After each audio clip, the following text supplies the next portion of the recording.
Depuis 2 semaines, tous les matins, c'est le même rituel pour Arthur. Il range son téléphone portable dans son casier avant de partir en classe et il ne le récupérera qu'à la fin de la journée.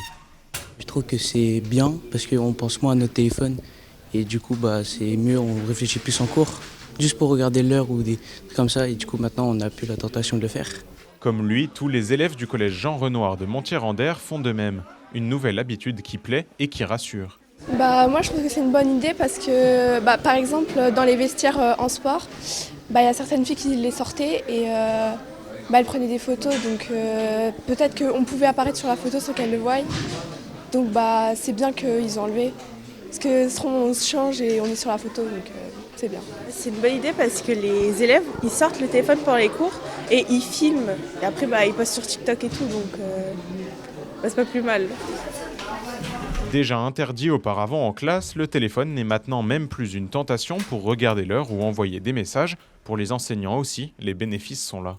Enlever le portable nous enlève une source de distraction en moins à gérer et on peut davantage solliciter les élèves dans leur concentration. On n'a plus à gérer le portable, c'est-à-dire la suspicion que peut-être il est sur les genoux, ils ont envie de le regarder, ou etc. Donc ça nous fait une charge mentale en moins, notamment pendant les évaluations ou pendant nos activités.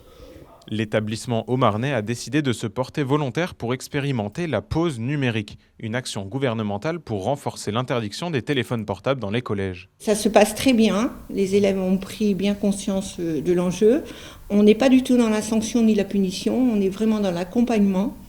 On est dans la bienveillance. Il y a eu 2-3 élèves qui avaient encore le portable ou qui disaient « Oh mince, j'ai oublié de poser le portable », qui redescendaient de cours. Donc ça se passe assez bien.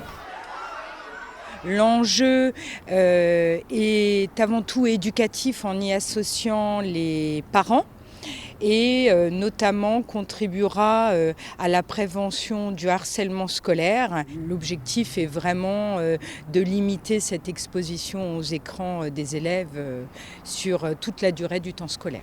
À l'origine, cette pause numérique était censée se généraliser dans tous les collèges français en janvier 2025, mais avec les nombreux changements ministériels, cette date sera sûrement repoussée. Pour l'instant, seulement 3 établissements en Haute-Marne l'ont mise en place.